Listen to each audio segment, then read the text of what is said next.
नमस्कार दोस्तों, स्वागत है आप सबका एक बार फिर पीडब्ल्यू यूपीपीएससी वाला पर। जैसा कि आप लोग जानते हैं कि उत्तर प्रदेश यूपीपीएससी 2024 का मुख्य परीक्षा का परिणाम अभी हाल ही में जारी किया गया और आज एक नई अपडेट हमारे साथ में है। इस अपडेट में आपके सामने मैं प्रस्तुत करूंगा कि किस सेवा के लिए कितने पद यहां पर आवंटित किए गए हैं।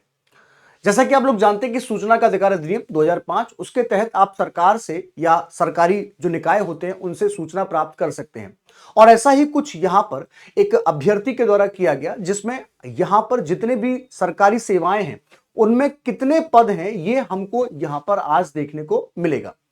तो चलिए मेरे साथ में बिना किसी इस टाइम को खराब किए हम लोग यहां पर स्टार्ट करते हैं इस सेशन को।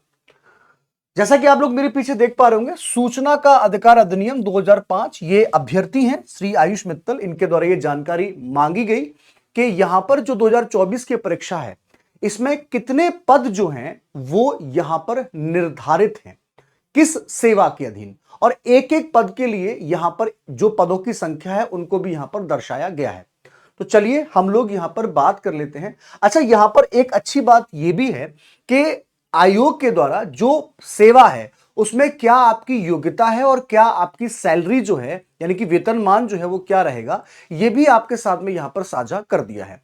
तो चलिए स्टार्ट करते हैं। जैसा कि आप लोग जानते हैं कि सबसे पहले सबसे प्रमुख सेवा जो होती है राज्य प्रशासनिक सेवा यानी कि स्टेट एडमिनिस्ट्रेटिव सर्विस जो है उसका जो पद होता है यानी कि डिप्टी कलेक्टर की जो पोस्ट है एसडीएम जिसे हम लोग बोलते हैं, यहां पर 37 पद जो है वो यहां पर आवंटित किए गए हैं इस पर्टिकुलर सेवा के लिए।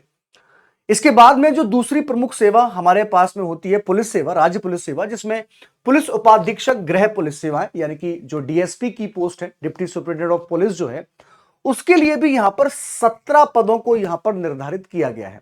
अच्छा, ध्यान रखना है कि डीएसपी की पोस्ट के लिए शारीरिक मापदंड भी निर्धारित है, यानी कि अगर कोई पुरुष अभ्यर्थी है तो उसके लिए उसकी लंबाई, उसकी हाइट और उसके चेस्ट को मेजर किया जाएगा।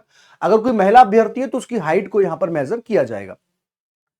इसके अलावा तीसरा जो पद है यहां पर वो है असिस्टेंट कमिश्नर वाणिज्यिक कर के लिए, जिसमें 196 पद 196 पोस्ट जो हैं वो यहां पर, मतलब इस बार जो 196 अधिकारी हैं वो यहां पर असिस्टेंट कमिश्नर बनेंगे वाणिज्यिक कर के लिए। उसके अलावा अगर हम बात करें यहां पर असिस्टेंट जो आपके आरटीओ हैं, सहायक संभागीय परिवहन अधिकारी के लिए यहां पर 16 पद जो हैं वो निर्धारित किए गए हैं। यानी कि शुरुआत में अगर देखेंगे तो 37, उसके बाद में 17, उसके बाद में 196 और उसके बाद में आपके पास आरटीओ के लिए 16 पोस्ट हैं। इसके अलावा कोषाधिकारी यानी कि लेखाधिकारी की अगर हम बात करें यहां पर तो 22 पद जो हैं वो यहां पर भी निर्धारित किए गए हैं।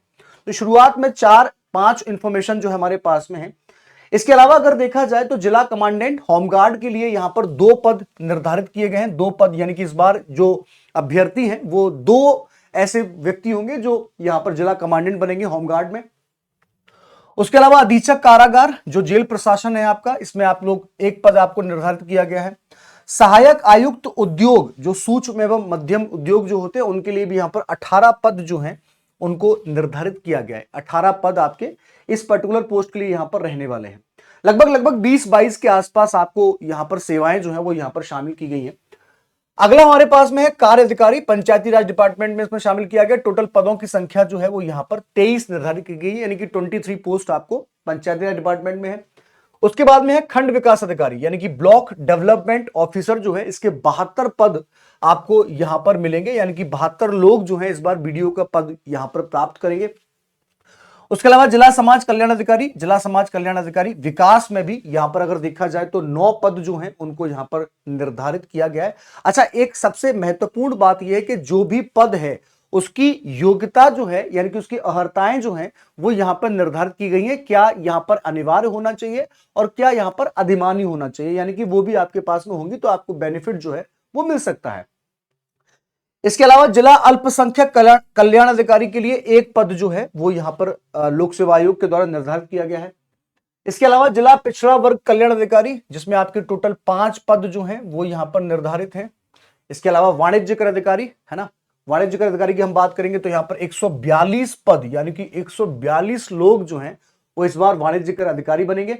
जिला खाद्य विपणन अधिकारी, खाद्य तथा रसद विभाग में 2 पद यहां पर निर्धारित किए गए हैं। और अब मैं आपसे बात करता हूं सबसे महत्वपूर्ण पद की जिसकी संख्या सबसे ज्यादा है। इस बार अगर आप यहां पर देखेंगे तो 258 अभ्यर्थी जो हैं, 258 अभ्यर्थी जो हैं वो नायब तहसीलदार का पद जो है वो प्राप्त करने वाले हैं, कार्यपालिक मजिस्ट्रेट जिसे कहा जाता है। 258 पद जो है वो यहां पर मिलने वाले हैं। इसके अलावा अगर हम बात करें तो उप कारापाल, कारागार प्रशासन एवं सुधार सेवाओं में अगर देखा जाए तो 60 पद जो हैं वो यहां पर निर्धारित किए गए हैं आयोग के द्वारा।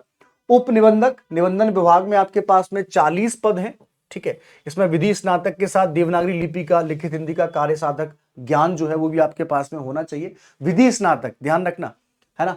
इसके अलावा सहायक निदेशक उद्योग हाथकरघा यानी कि हैंडलूम के लिए 1 पद जो है वो यहां पर निर्धारित किया गया है।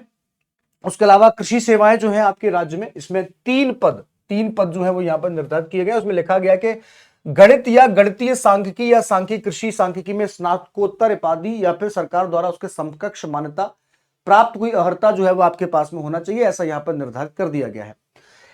इसके अलावा हमारे पास में है राज्य संपत्ति विभाग में व्यवस्था अधिकारी है, 1 पद जो है वो यहां पर भी निर्धारित किया गया है सरकार के द्वारा। अगला जो हमारे पास में व्यवस्थापक राज्य संपत्ति विभाग में 16 पद जो हैं वो यहां पर निर्धारित है। स्नातक की उपाधि आपके पास में होना चाहिए। होटल मैनेजमेंट की बात है तो और भी अच्छा है यहां पर, है ना। इसके अलावा सहायक नियंत्रक विधिक माप एवं विज्ञान ग्रेड 2, इसमें आपके 1 पद जो है वो सरकार के द्वारा यहां पर निर्धारित किया गया है, यानी कि प्रॉपर आपके पास में इंफॉर्मेशन यहां पर सरकार के द्वारा दे दी गई है।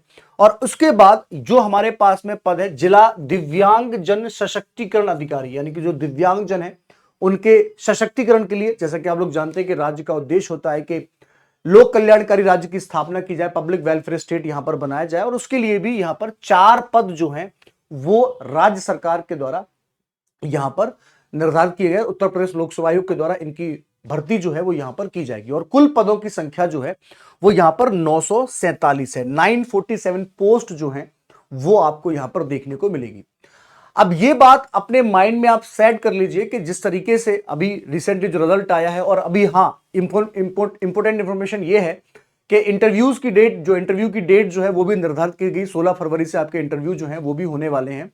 तो अब टाइम जो है वो आपके पास में बहुत कम है। अपने आप को अच्छे से तैयार कीजिए। जो भी आपके एकेडमिक बैकग्राउंड्स हैं, जो भी आपकी रुचि है, जो भी आपकी हॉबीज हैं, उन पर अच्छे से आपके जो भी सवाल हैं, है ना, कुछ थोड़ा सा मतलब डिस्कशन जो है वो आपके पास होना चाहिए। और सबसे महत्वपूर्ण बात, सबसे इंपॉर्टेंट बात यह है कि यूपीपीएससी वाला के द्वारा यूपीपीएससी 2024 के लिए आईजीपी यानी कि इंटरव्यू गाइडेंस प्रोग्राम जो है वो स्टार्ट कर दिया गया है। और इस आईजीपी में, इंटरव्यू गाइडेंस प्रोग्राम में, एक्सपीरियंस्ड पैनल मेंबर्स के साथ मिलेगा रियल इंटरव्यू एक्सपीरियंस।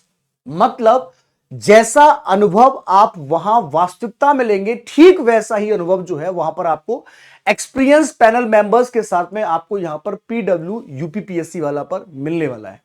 अगर अभी तक, वैसे तो कई सारे अभ्यर्थियों ने अपने आप को यहां पर एनरोल कर लिया है इस आईजीपी में, लेकिन अगर अभी तक आपने अपने आप को एनरोल नहीं किया है तो आप इस क्यूआर कोड को यहां पर स्कैन करेंगे और स्कैन करने के बाद में आप अपने आप को यहां पर क्या कर सकते हैं, इस आईजीपी में एनरोल कर सकते हैं।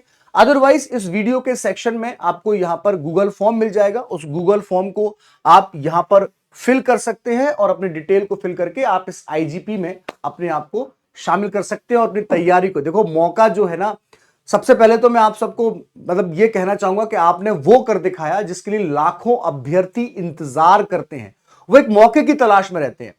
तो ये जितने भी इस बार के 2024 के अभ्यर्थी मुख्य परीक्षा में पास हुए हैं, आप सबको बहुत बहुत शुभकामनाएं पूरी यूपीपीएससी वाला परिवार की तरफ से।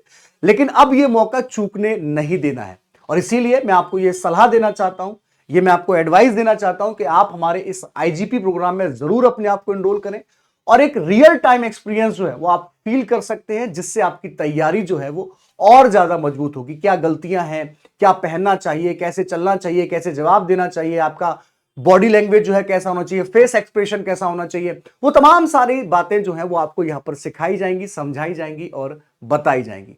तो ये आपके पास में मौका है, अपने आप को एनरोल कीजिए पीडब्ल्यू यूपीपीएससी वाला के इंटरव्यू गाइडेंस प्रोग्राम में। एक बार फिर आप सबको पीडब्ल्यू यूपीपीएससी वाला की तरफ से बहुत बहुत बहुत सारी शुभकामनाएं। Thank you so much. Bharat माता की जय।